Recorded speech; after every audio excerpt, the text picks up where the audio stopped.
when I say global roles, I mean people where the global leaders are sitting here and they have reportees all across the world with them, not working on a global project. So there's a difference there. But what is also important is CQ, curiosity quotient. And if that is not brought to the table, anybody can do your job, right? Go beyond, there is an imminent need to offer electives on GCCs and IT Services. Give you a scenario where I hire people from campus, I need to train their forces to break mass.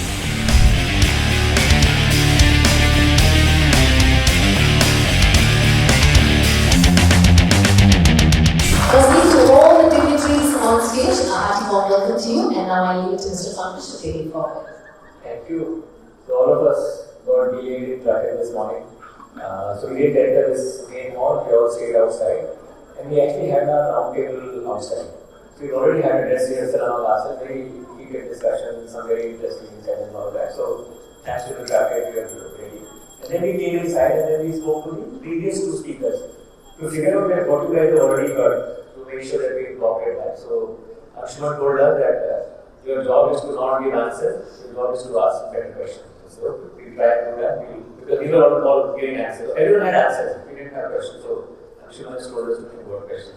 And Professor Saraswati has given us many ideas. One of them is to say how to look at academic and education as an industry. In fact, he thinks that between US and India, we can be a great industry and do something else. Anyway, that's a wrap up. Now, in the recent past, I have been asked to do a lot of these roundtables. And I am someone who comes from process background and figure out, what questions should I ask? So I have made a standard set of 3 questions. Irrespective of the topic that you give me, the questions will remain the same. And I tell you that because some of you one time might be asked to become marketer, then you can ask different questions, but that will be the question that I ask them. So I come from the data analytics field. And the data analytics field, the 3 words that I use very often is data, insights, and action. Very simple, you have data and create some insights and then you tell people what to do. So my 3 questions have been, tell me your story, derive some insights from this, and provide some action to the audience. The topic can be anything. So that's what we are going to follow here, right? So my job is very easy. I'll start first this way, next this way, that's it. Then you guys can ask questions. Right? So it's simple. We'll start with me, and all of you guys already told me the story. So why don't you tell me your story from that talent lens on what have you seen over the years, what have your experiences, and some unique insights from your perspective, and then we'll go left to right. Sure. Thank you, Pankaj. And this is really my pleasure to be with a lot of esteemed panelists here. So I'll talk about what I have experienced and seen in the last 20-25 years, especially last 20 years in the GCC environment, how the talent landscape has been changing. Even in the last 20 years, if you look back at some of the members who were being there in the industry, 20 years ago, the whole GCC word was not at all there. I think all these words have been evolved over the years now, whether we call it call center to BPO to ITS or GICs, now GCC. So even if you see when we were hiring that time 20 years ago, it's not like there was no campus placement. Campus placement was happening. But the magnitude is changed, number one. Second, the rate of change in the industry. So moving from a BPO perspective, now we are looking at GCC industries or hiring for engineering and R&D roles. I think there's a lot of things which have changed. Even when you talk about AI, ML, the speed of change which is happening in the industry versus are we able to map or match with the same pace. Other thing which I see, Pankaj, which is also evolving. Now, even other countries or our global teams are looking at India talent as a leadership role. So in fact, the numbers or the reports talk about earlier, right now we have around 5,000 global roles based out of GCC industry already. In coming 5 to 7 years, there will be a need of 20,000 global roles. And when I say global roles, I mean here people where the global leaders are sitting here and they have reportees all across the world with them. Not working on a global project. So there's a difference there. So how the academia can help us. So if you look at some of the skill sets which we see, which are required, emotional intelligence, emotional quotient, I think we all talk about it, but can there be a way where we can do upstream work on that? Because in most of my colleagues will agree that when we do our middle management assessment, this comes as one of the points. If I have to move my middle management here into a global roles, are they ready? Emotional intelligence or emotional quotient is one of those points.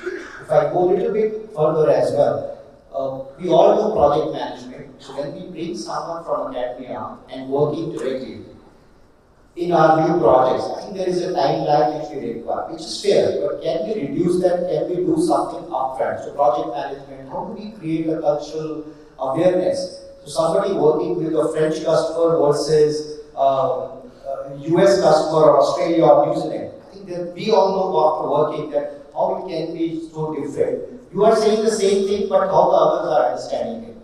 I think some of those things which I feel are very, really important. Now I'm working for Alcon, and Alcon is a global leader in eye care.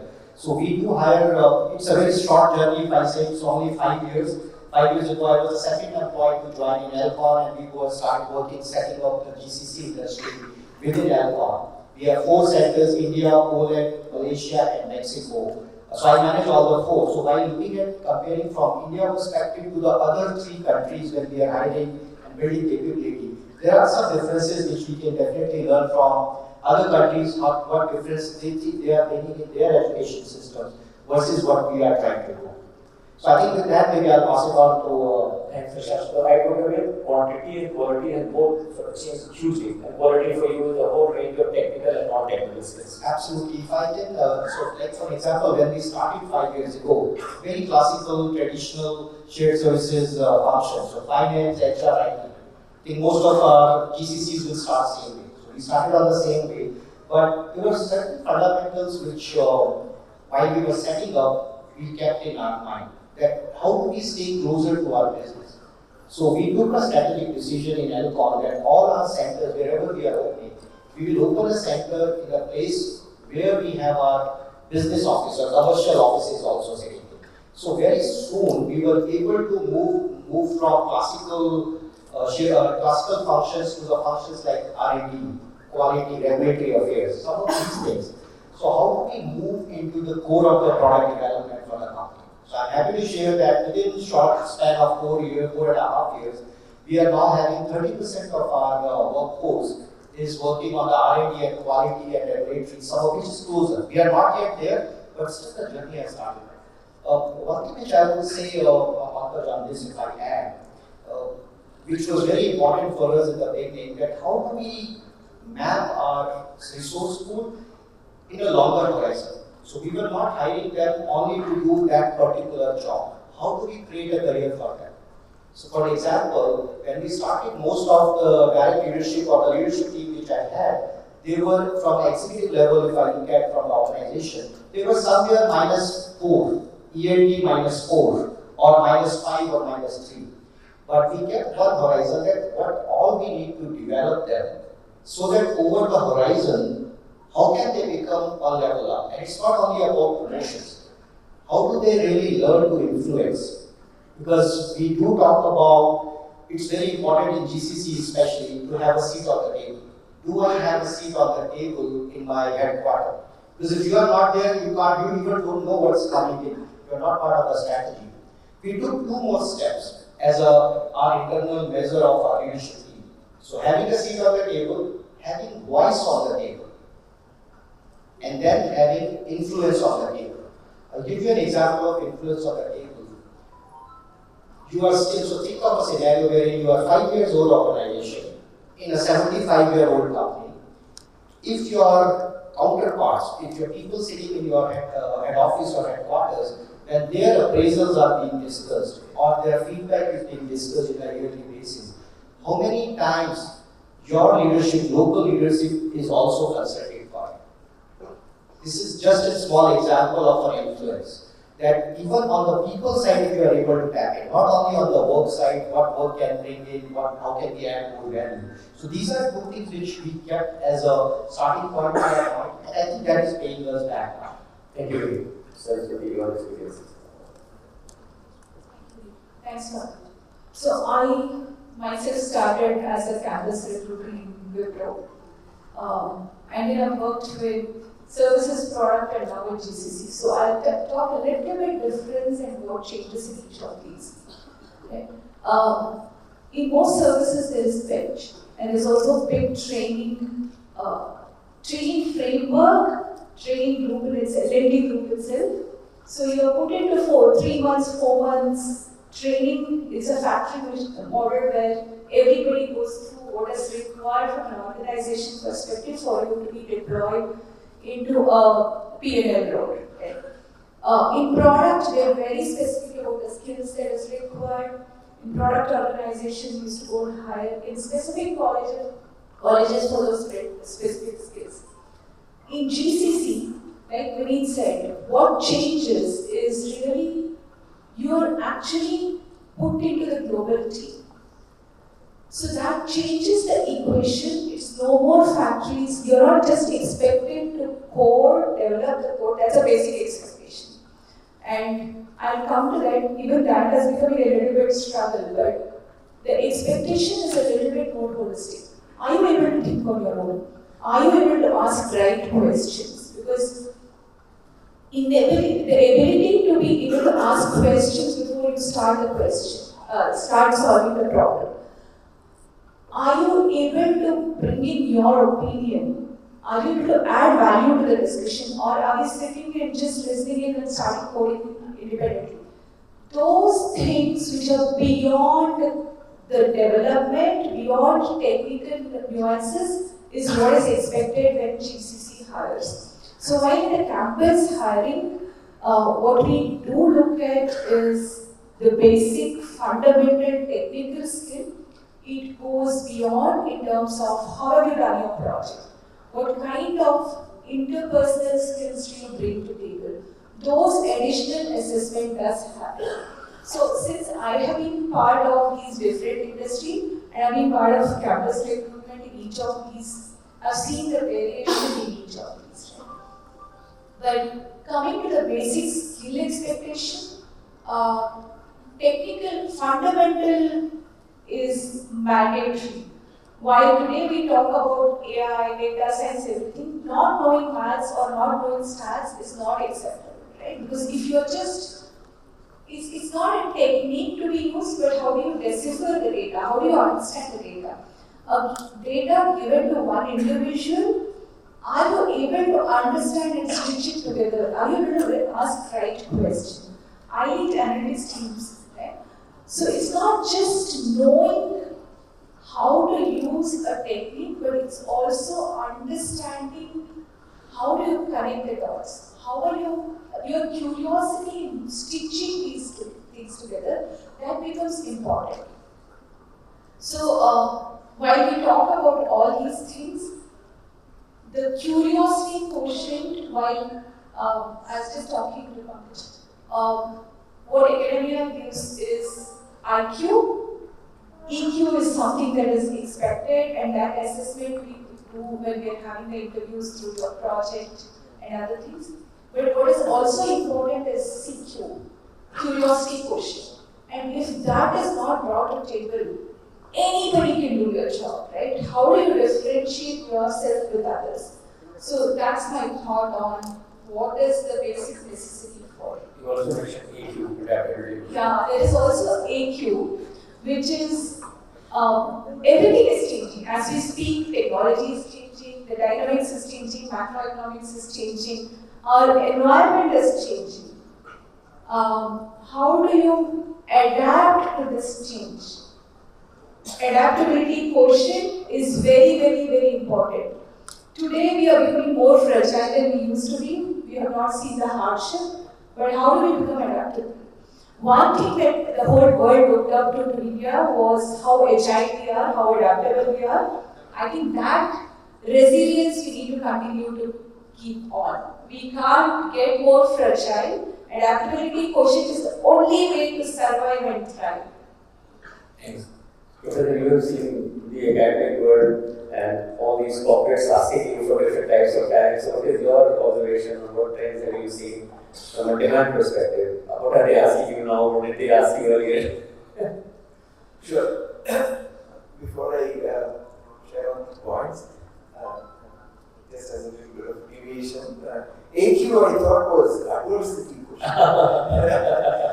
Because I think post-COVID, generation that is coming out is so intolerant, impatient, that there has to be certain element of, how do they respond to adversity. Anyway, just a point aside, I just want to pick on what Vineeth and Saraswati were telling. Vineeth telling about the leadership roles moving up from something like 5,000 today to 20,000 in the next few years in the GCC space alone. So, I fully agree with Vineeth that we need to do something about it because we have representatives from the industry and from academia at this point in time. One survey says that GCCs met 46% of their talent from their sister IT industry or new age industry, big four and things like that. Now, this is nothing but coaching, and if coaching is to happen, then automatically the cost will go up. The cost architects that we're talking about will soon erode. So, therefore, coming back to what Vineeth said, there is an imminent need to create a talent pipeline at different levels. So, and this can happen if and only if both of us, industry and academia, come together, sit together, invest time and money in terms of creating this talent pipeline. Otherwise, it just wouldn't happen. I would go as far as to say that immediately, I think we need to look at, we're talking about GCCs in particular, immediately I think there is a need to look at some kind of, industry's answer to diplomas and degrees and certification, right? So therefore, there is an immediate need to look at certification programs in GCC management. Go beyond, there is an imminent need to offer electives on GCCs in campuses.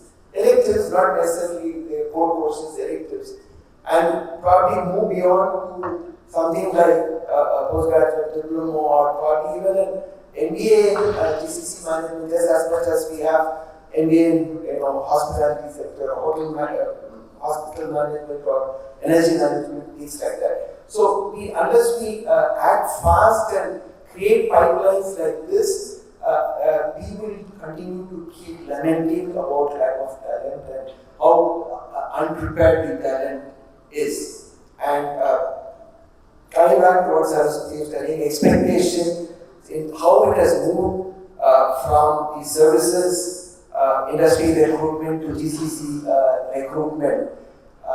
The expectation from the campus is very different, is the point that she was trying to drive at. And I always keep telling this education sector is a very peculiar sector in the sense that we produce, students are our customers, students are our products. Right? Both, they are customers and product. And the industry wants these products ready-made. Free of cost. Free of cost. Now, that wouldn't work. So, all that I'm trying to say is yes, we need to come together, sit together, discuss, spend more time, invest time and money in creating this talent. I think that you are in a difficult way. The student is the customer and the product, and then just Sangeetha, what is your experience? Good morning, everyone. Thank you for having me here. So I'll pick up the point what Professor said. Definitely, every industry has to invest in academia. So I agree on that. But we all have to understand. Let me take a few things what we do in Deloitte. Deloitte every year, 4 to 5K of students we hire from campus. Deloitte India specifically, we hire 1,500 people every year. They go through a lot of rigorous upskilling program before they get into client deployment. Now, this is in our language we say hire, train and deploy model. We also do train, hire, deploy. We work with a lot of government various bodies of it, which is like your SDI, Skill Development of India, Malaysia. We work backward, Tamil Nadu, FX, Skill Council, we work backward, Tripura government, what we do, we train underprivileged students. And our motive is to train them, give them equal opportunity as any of the bigger cities, metro city students would have. Now I'll come back to you on the problem statement. We are investing, we are not looking at our tailor-made resource from the campus, certainly. We are working towards that. But our ask is, now, I'm representing Deloitte. Now, Deloitte, we don't have a concept of bench. When I say this, you hire people and deploy them to the client. We don't work for ourselves, we work for client. I don't get that much window to train and any other IT sector would have it. Right? So, in this moment, we have an actual problem. It's a business problem. This is a business scenario. We all work.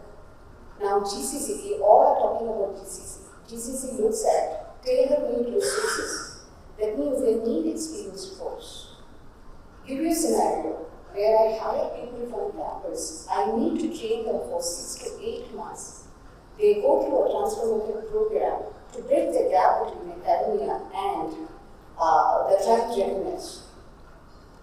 Why I say that, I'm proud to say that we are in India, and India has a market, the lowest tech talent gap, which is coming across 25 to 27% compared to other global market. But when I say this, big data or IoT or any of the AI skills if you take, we have a gap of 50%.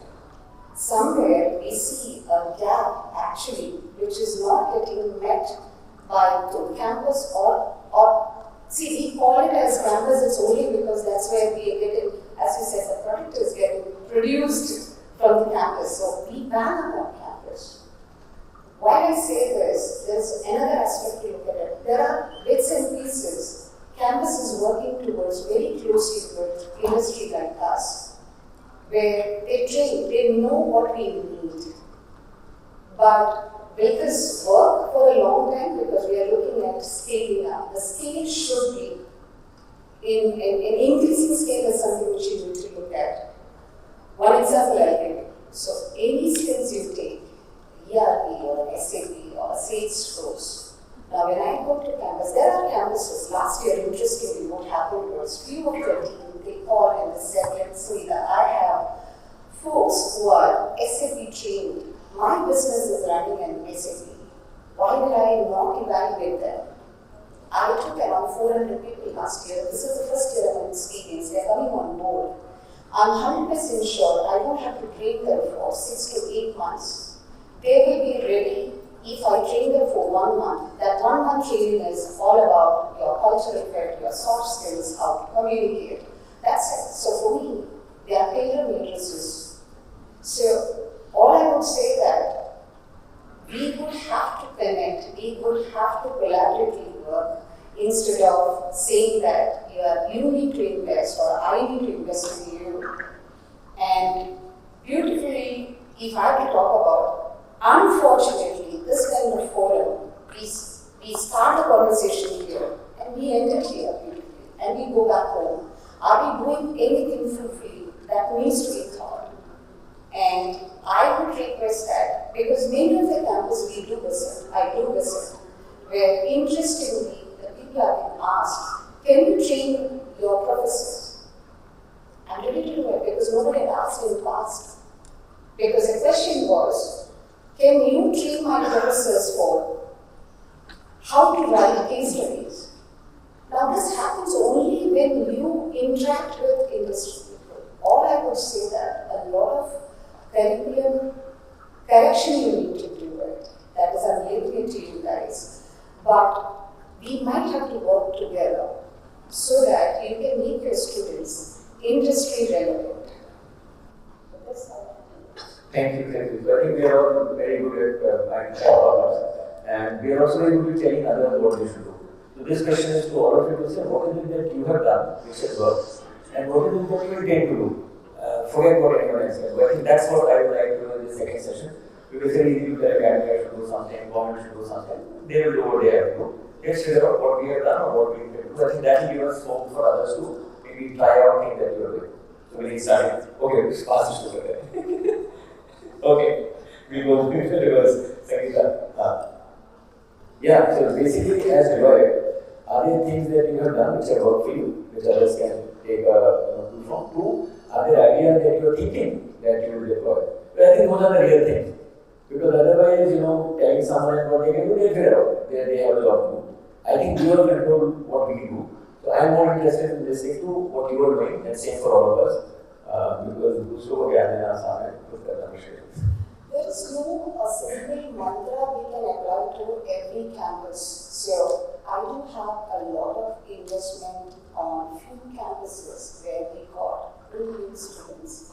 I'm not categorizing because of tier 1 or tier 2 or tier 3. I'm talking about because we work in a different business model. What we do, it's not about me going to the campus, completing the process and come back. That's where our relationship is getting ended.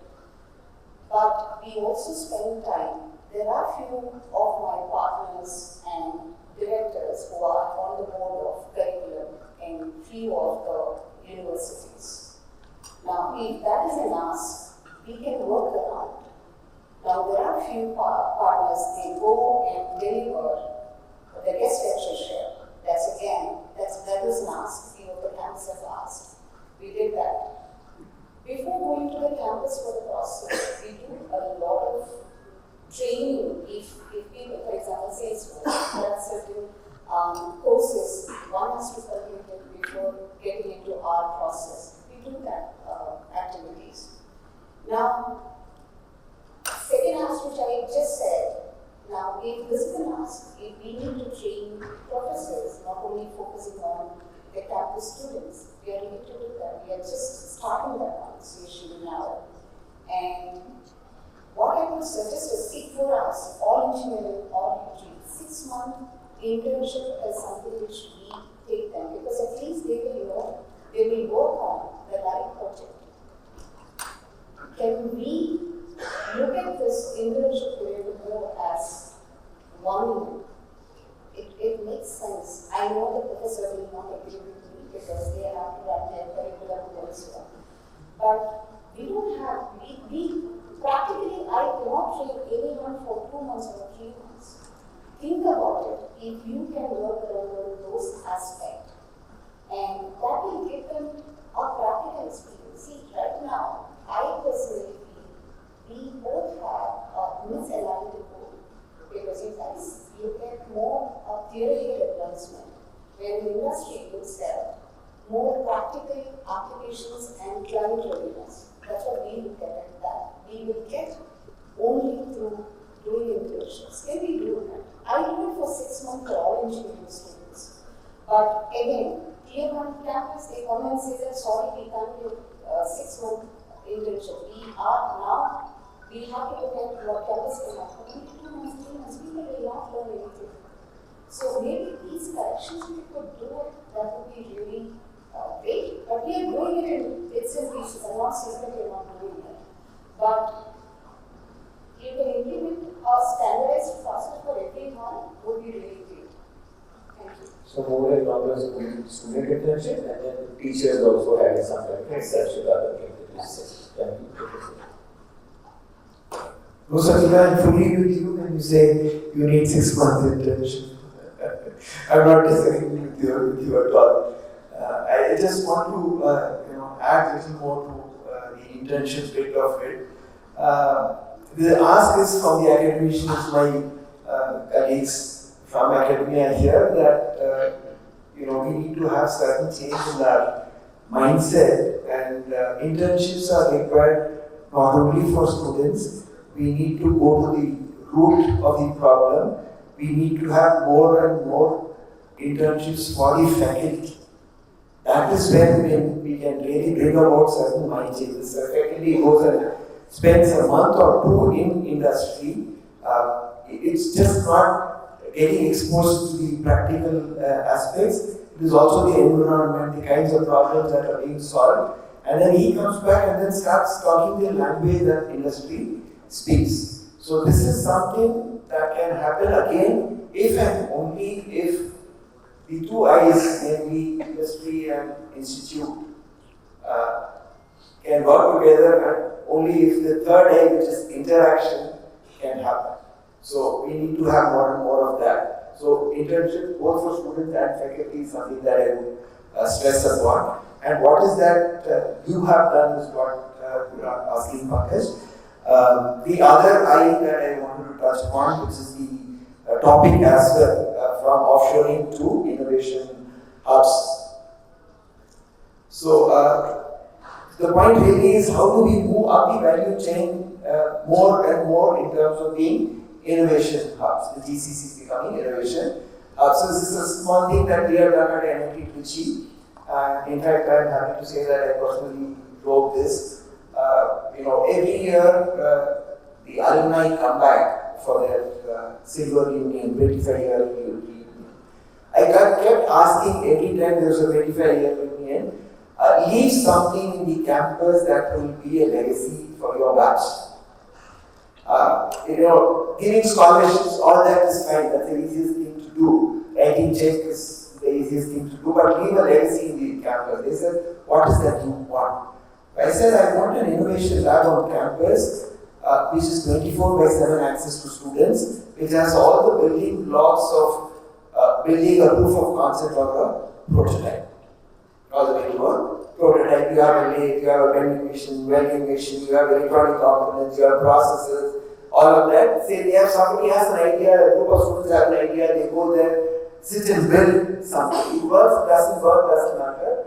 It's kind of a maker space, breaker space, is what we have set up. And this I did it about 10 years back. And today, Government of India is making this in a very big way, by the name of Atal Tinkering Labs.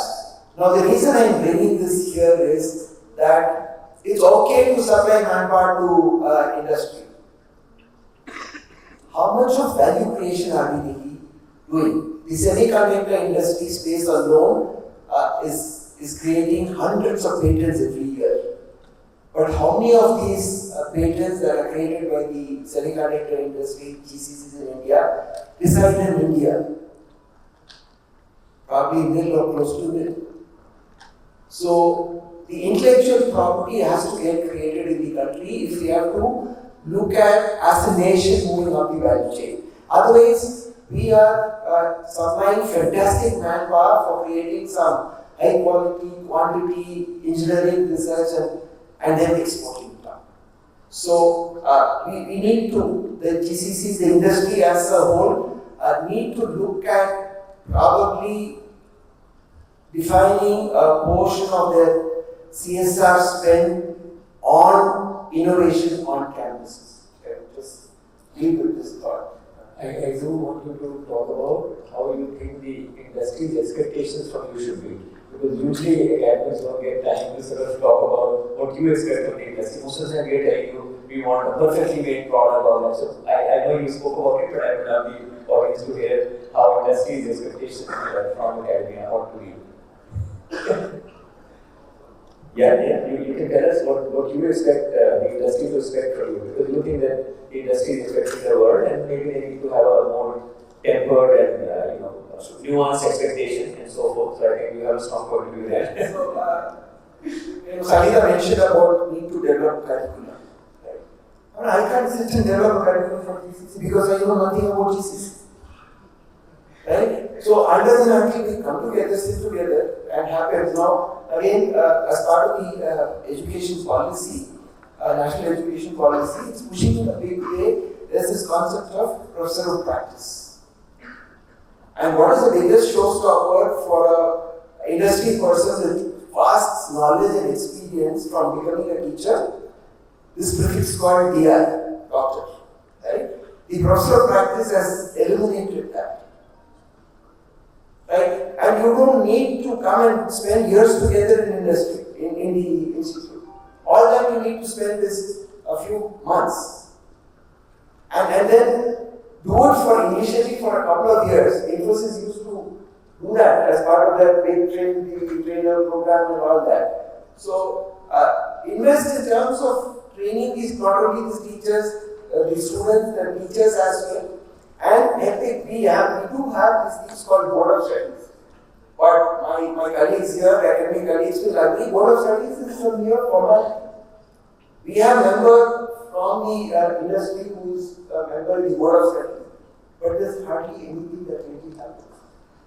We just push our way, we tell whatever we want to do, and then the academic, the industry member just puts his signature and goes. So the expectation from industry is push us more.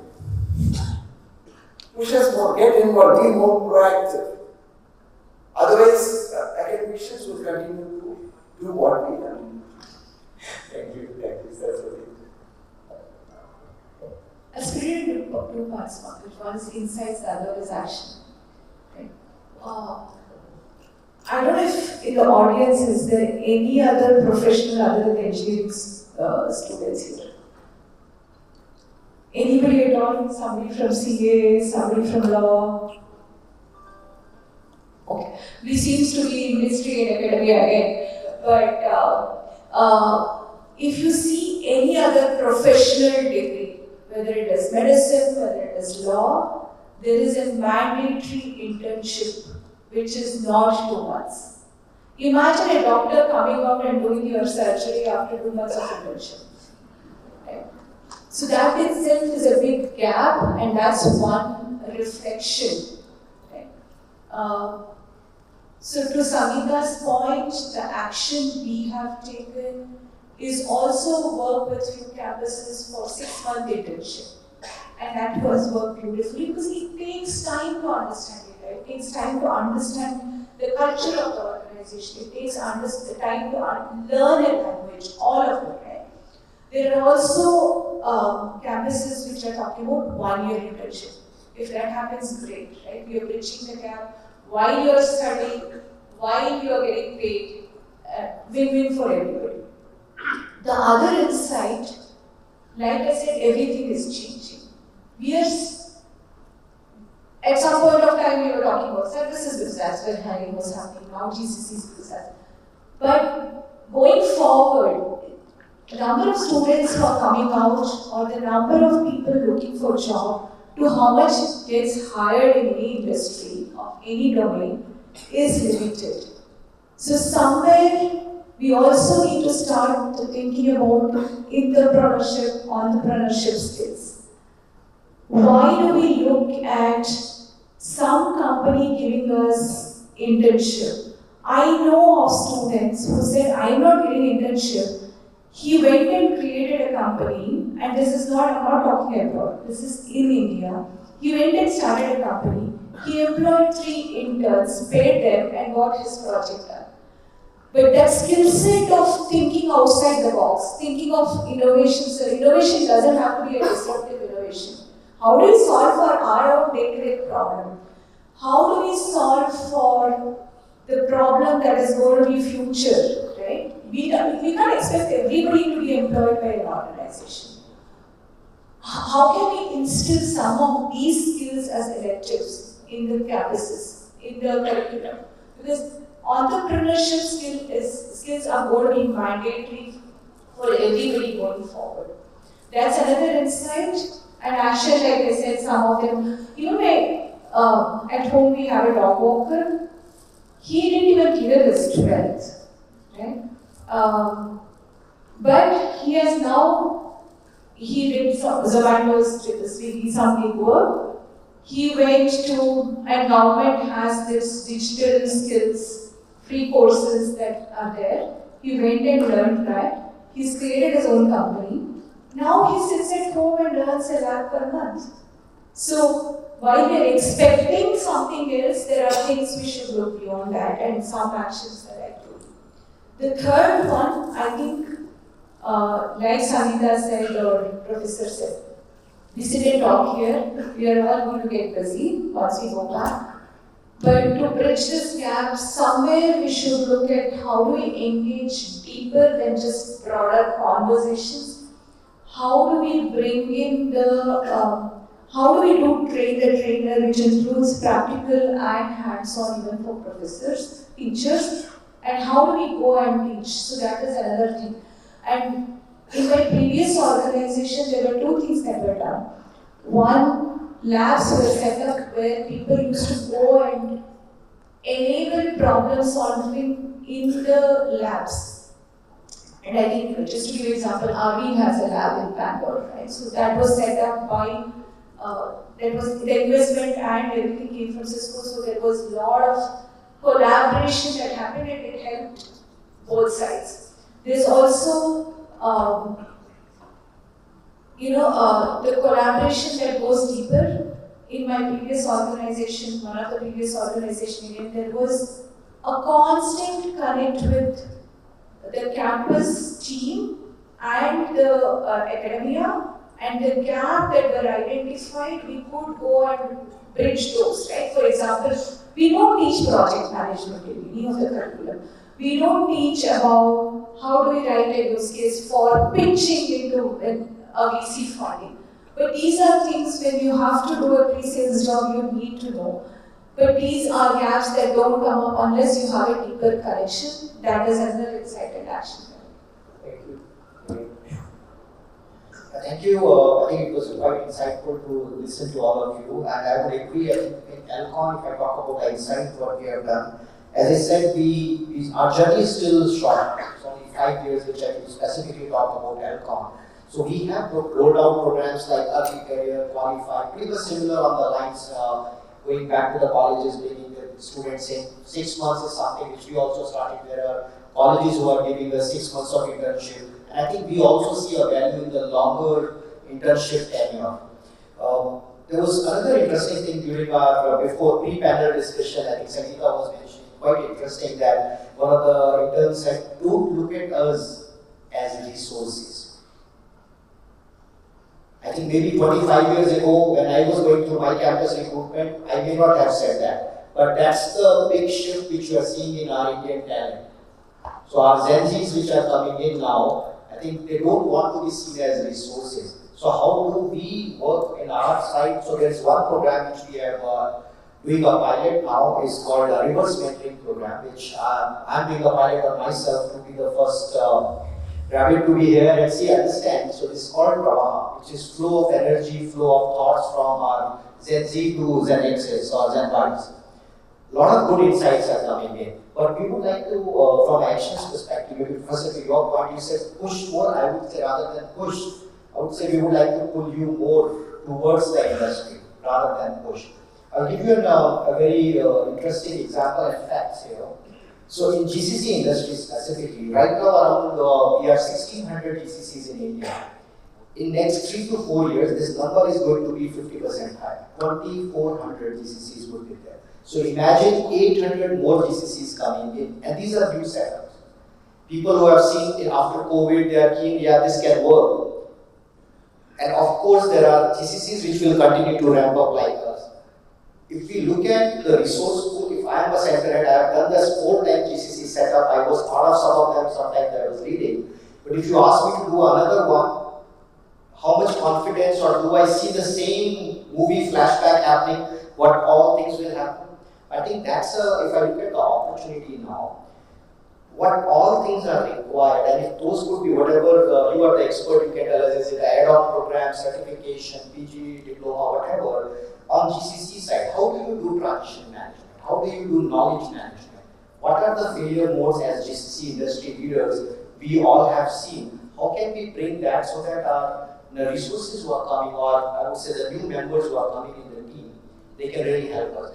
And from our side, if I talk about myself individually or Alcon, we will be happy to collaborate and also not only keep asking, being part of those, even writing the curriculums. I think I was also fascinated when this POP or Professor of Practices which was announced. I think this is really a nice thing for us from an industry perspective, some of the leaders who would like to pay forward. We were missing that connection because you can do only 1 or 2 few guest lectures, but if there is a channel established, we can also be committed to contribute more. Thank you very much. I think we are coming toward the end. I wish we had, this thing recorded, and in ChatGPT you can say, please summarize, then I want to do that, but it's such time that happens. The thought on talent that is emerging from your talk, in my mind, there are 3 dimensions. One is, it's not just the fresher, it's the middle management, continuously upscaling. So we have to think of all. So that's the first condition. The second one is not just technical. You get technical, but you need many other skills. And the third is don't think about just the first job, but think about the career. And you infuse curiosity, which will continue to take them forward. So I think all of us, if we can think about not just the fresher technical first job, but all the other dimensions also might be helpful. Thank you, panel. Thank you very much. We are got on time.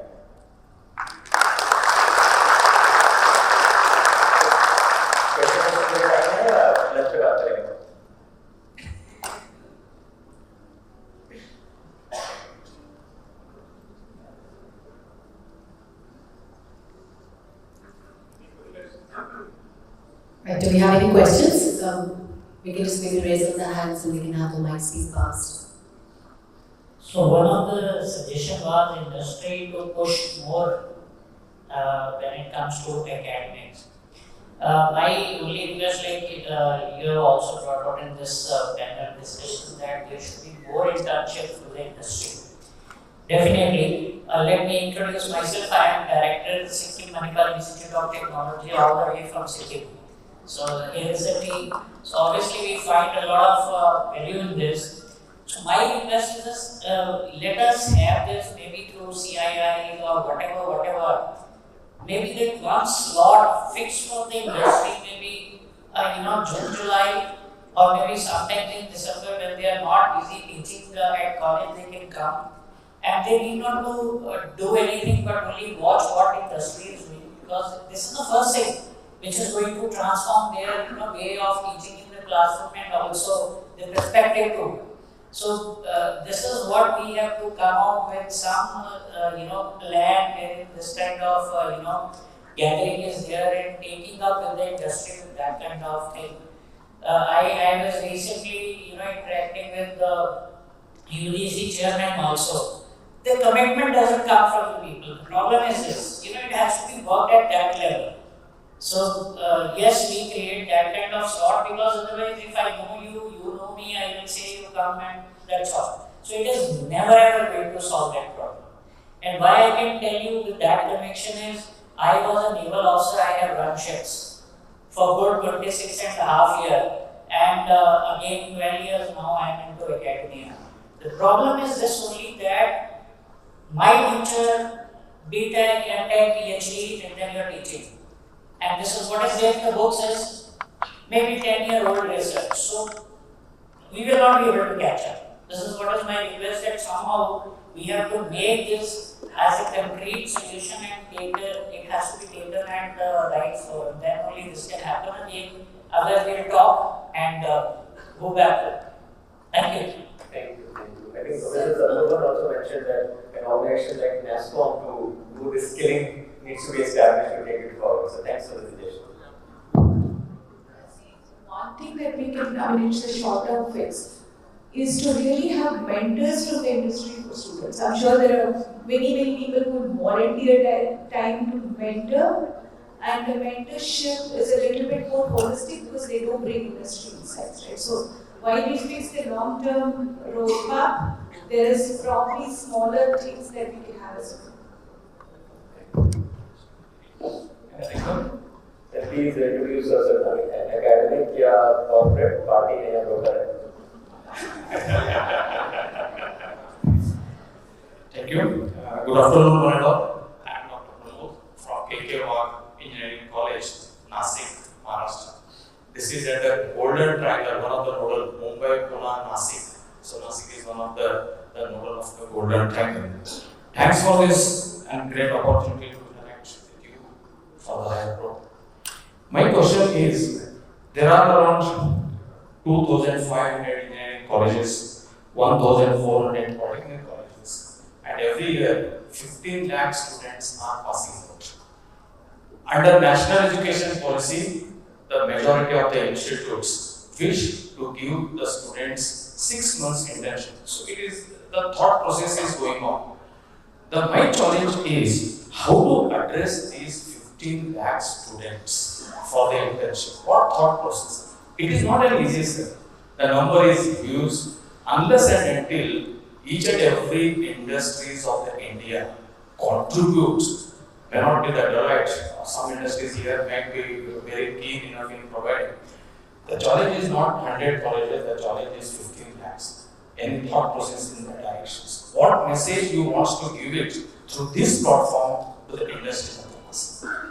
Thank you.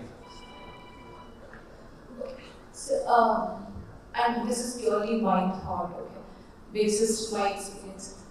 So 15 lakh will probably become 17 lakhs because we are adding colleges every year. It is not just industry that we should look to. At the end of the day, industry, whatever, we are in business, we want to make money, and that is not going to go away, right? Internship is also investment of time.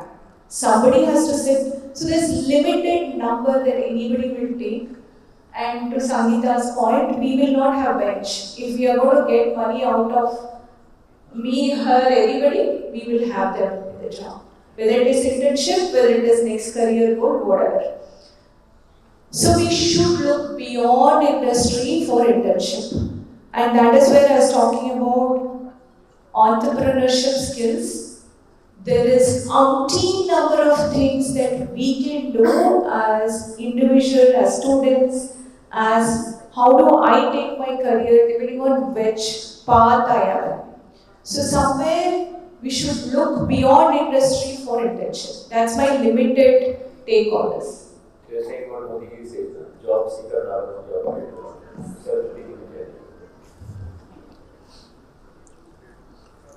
Just add a point to what Saraswati was telling.